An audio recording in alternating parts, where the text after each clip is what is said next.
мемлекеттік рәміздер күні. Әрине бұл біздің еліміз үшін айтулы мереке. Сол мереке бүгін Жаңаарқа ауданында да Ұлытау облысында ерекше сән салтанатымен аталып өтті. Әрине мерекеге біздің барлық ұйымдар, азаматтарымыз ерекше дайындықпен келген бүгінгі өткен шарадан көруге болады. Әсіресе мына берілген концерттік бағдарлама, не болмаса ұйымдастырылған шараның ішіндегі автокөліктер, велокөліктер, мына шабандоздар шеруі ерекше есте қалатын шара болды. Әрине, әрбір мемлекет өзінің ел таңбасымен еңселі, туыменен тұғырлы және де әсем әуезді әнұранымен әлді десек артық айтқандық емес.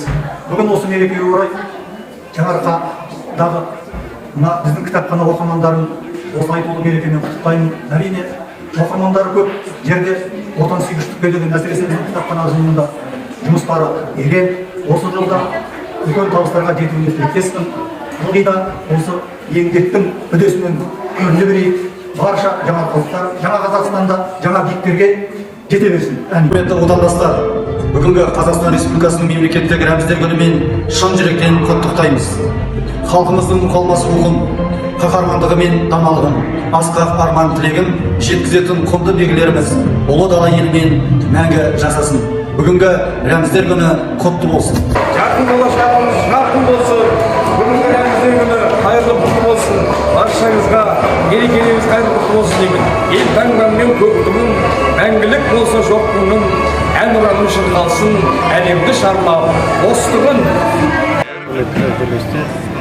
Төртінші маусым рәміздер күні мерекесі құтты болсын. Еліміз тыныш, бейбітшілік болсын.